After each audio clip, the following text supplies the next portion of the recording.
Assalamualaikum warahmatullahi wabarakatuh. Halo teman-teman, kami dari kelompok 1.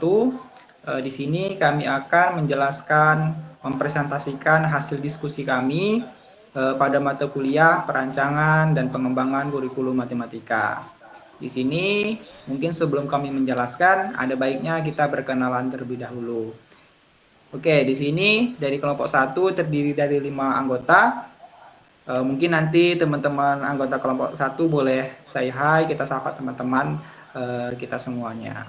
Oke, untuk yang anggota yang pertama yaitu saya sendiri, nama saya Awang Budiman. Kemudian ada Febri Kristiani. Halo Mbak Febri.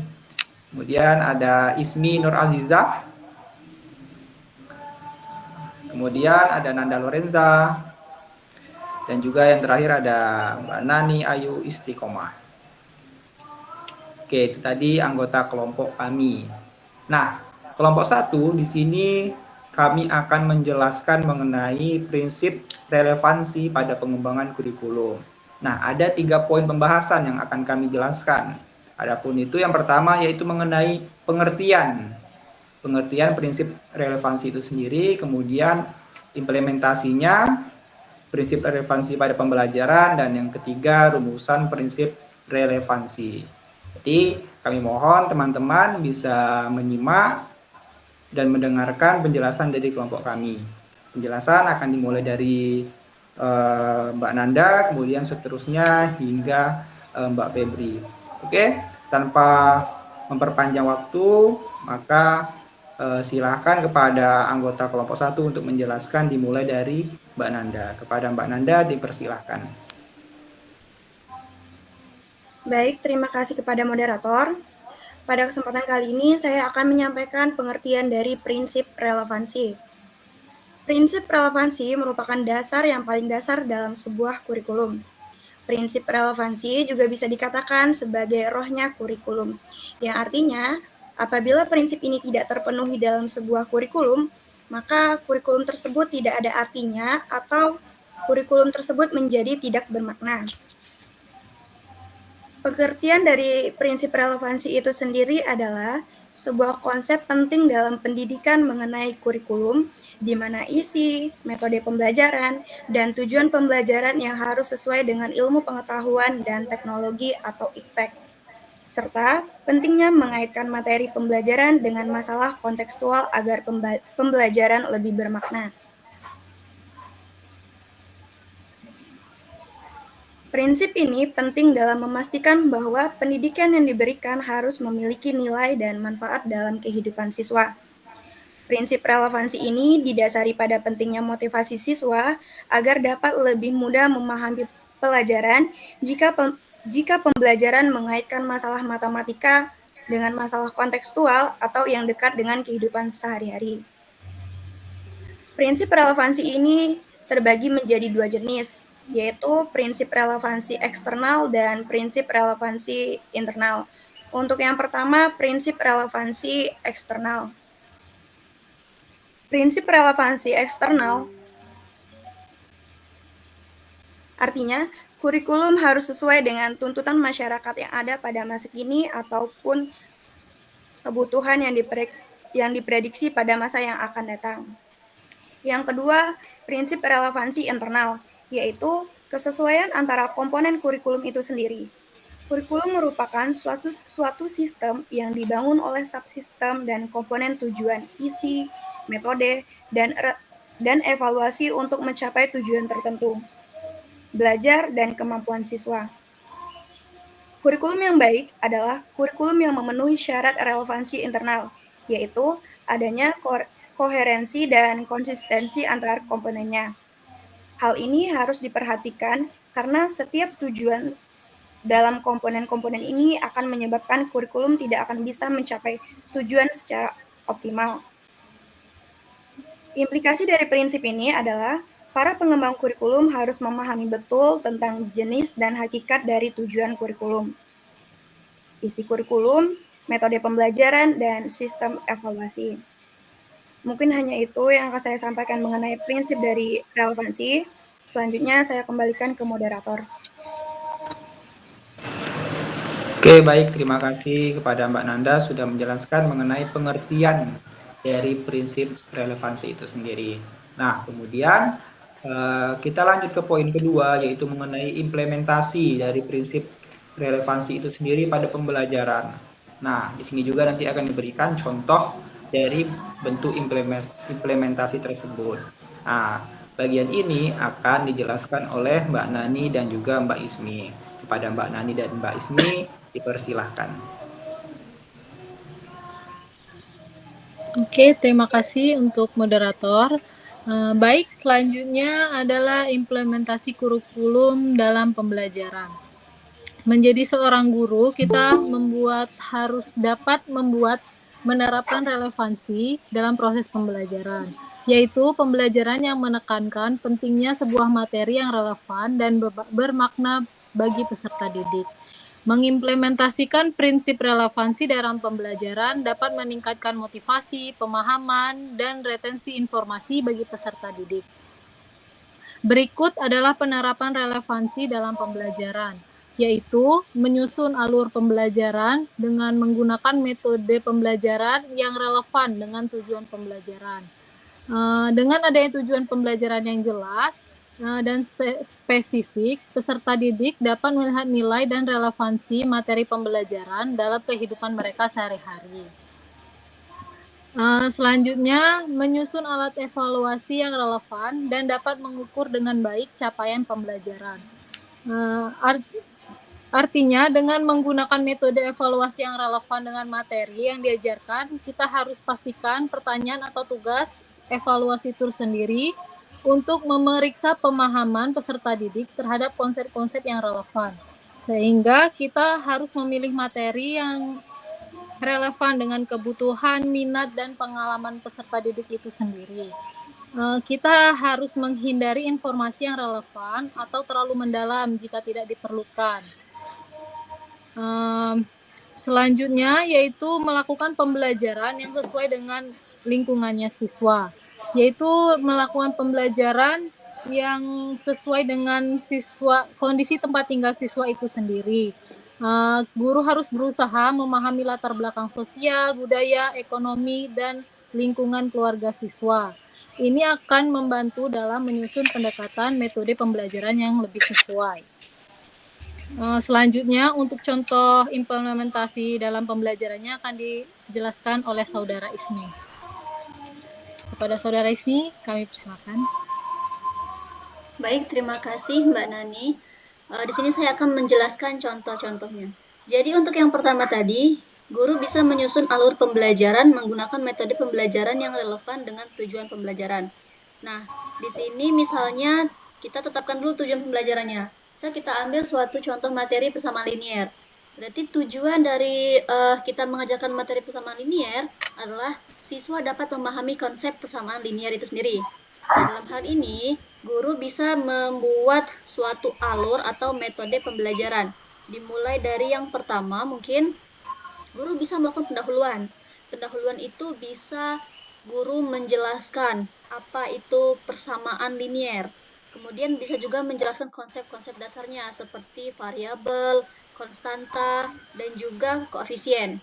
Nah, 3 hal itu yang penting. Kemudian, guru mulai menyampaikan konsep dasar, di mana suatu bentuk umum dari persamaan linier yaitu AX tambah B sama dengan C. Nah, kemudian di situ guru mengarahkan siswa untuk menentukan mana koefisien, mana konstanta, mana variabel. Langkah selanjutnya, guru bisa mengarahkan siswa untuk menemukan solusi persamaan linier. Nah, untuk menentukan solusi ini, guru bisa memperkenalkan cara eliminasi dan cara substitusi.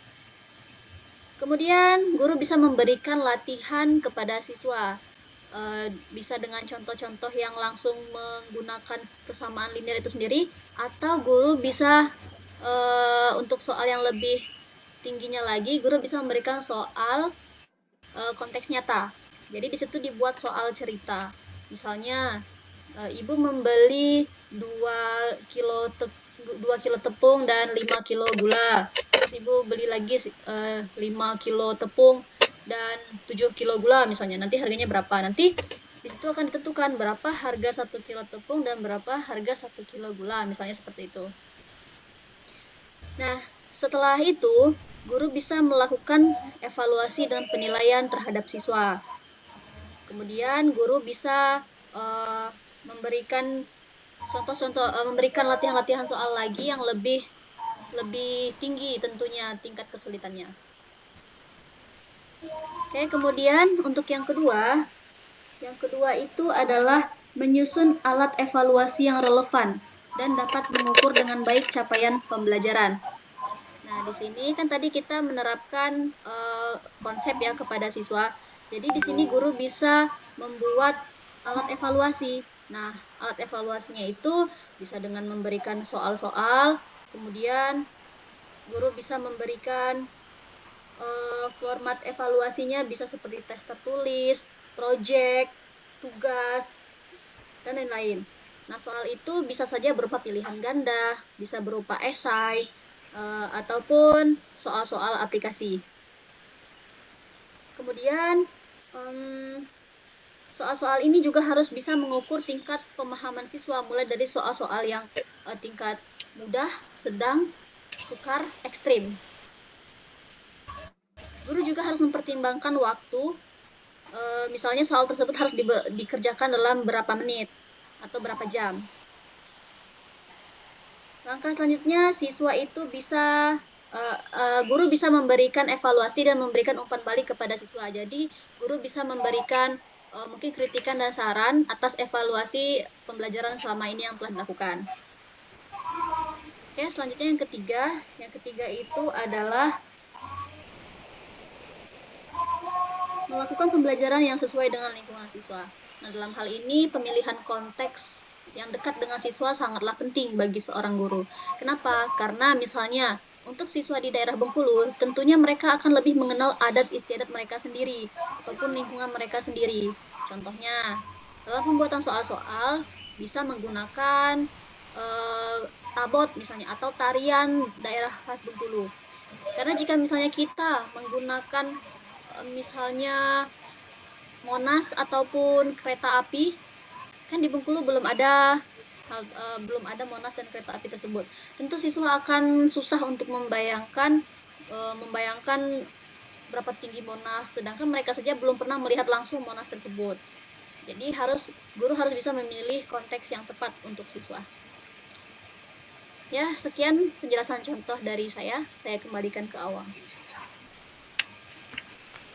Baik, terima kasih kepada Mbak Ismi dan Mbak Nani sudah menjelaskan mengenai implementasi dari prinsip relevansi itu sendiri.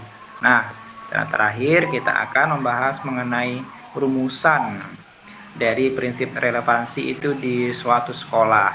Nah, yang ini akan dijelaskan oleh Mbak Febri. Pada Mbak Febri, dipersilahkan. Oke, baiklah. Terima kasih, Saudara Awang. Di sini saya akan menjelaskan terkait rumusan prinsip relevansi di sekolah. Nah, dikarenakan saat ini kita sedang berada di Provinsi Bengkulu, maka rumusan ini saya ajukan untuk sekolah-sekolah yang ada di Provinsi Bengkulu. Nah, di beberapa sekolah, khususnya di Provinsi Bengkulu, itu telah memperhatikan perkembangan kurikulum dan beberapa sekolah juga sudah menerapkan kurikulum merdeka. Nah, beberapa hal yang sudah atau perlu dirumuskan dalam perkembangan kurikulum di sekolah tersebut adalah yang pertama, pada kurikulum ini sekolah dapat memastikan bahwa pembelajaran yang diberikan itu sesuai dengan kebutuhan, minat, bakat siswa, serta mengacu pada tujuan pembelajaran. Salah satu caranya adalah dengan mengaitkan materi pembelajaran dengan kehidupan nyata dan sesuai dengan kemampuan peserta didik. Artinya, dalam proses pembelajaran, seorang guru harus mampu melihat karakteristik siswa atau melihat kemampuan awal siswa, sehingga dalam proses pembelajaran, guru dapat mengolah pembelajaran itu sesuai dengan kebutuhan dan kemampuan siswa tersebut. Nah, selain itu, seorang guru juga harus mampu untuk memotivasi siswa untuk semangat dalam belajar.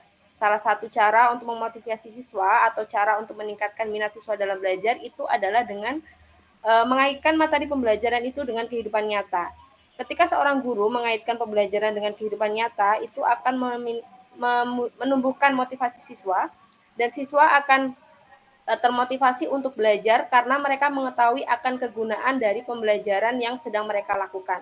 Sebagai contoh, dalam pembelajaran matematika kita sedang belajar terkait aritmatika sosial. Maka seorang guru sebaiknya mengaitkan materi tersebut dalam kehidupan nyata. Salah satunya seperti dalam konteks jual beli. Nah, dengan demikian siswa akan mengetahui tujuan dari pembelajaran ini adalah siswa akan mengetahui bagaimana cara menghitung untung atau rugi dalam suatu proses jual beli. Nah, dengan mengetahui tujuan pembelajaran, tentunya siswa akan lebih termotivasi dalam proses pembelajaran itu sendiri. Kemudian yang kedua, di era perkembangan digital, tentunya perkembangan kurikulum harus dirancang sesuai dengan kebutuhan masa depan siswa. Artinya, peserta didik harus dipersiapkan menguasai teknologi sesuai dengan perkembangannya. Seperti yang kita tahu, peserta didik di era sekarang ini merupakan peserta didik yang sudah mahir dalam penggunaan teknologi, dan juga teknologi saat ini sudah sangat berkembang pesat. Artinya, dalam proses pembelajaran sebaiknya seorang guru harus mampu untuk memanfaatkan teknologi-teknologi yang ada. Ketika teknologi-teknologi tersebut dikaitkan dalam proses pembelajaran, tentunya juga akan meningkatkan motivasi siswa dalam belajar. Karena hal ini melihat dari kemampuan siswa, artinya siswa dalam era saat ini sudah sangat mahir dalam penggunaan teknologi dan mereka biasanya akan lebih termotivasi untuk belajar jika memanfaatkan penggunaan teknologi yang ada. Kemudian yang ketiga, sekolah telah menerapkan metode pembelajaran yang efektif sehingga dapat memfasilitasi kebutuhan siswa seperti metode pembelajaran penemuan dan project-based learning.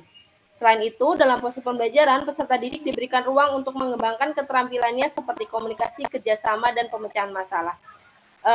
Di beberapa sekolah di Provinsi Bengkulu, dalam proses pembelajarannya, sudah banyak guru yang menggunakan metode pembelajaran yang efektif. Salah satu metode pembelajarannya tadi itu adalah metode pembelajaran penemuan dan project-based learning.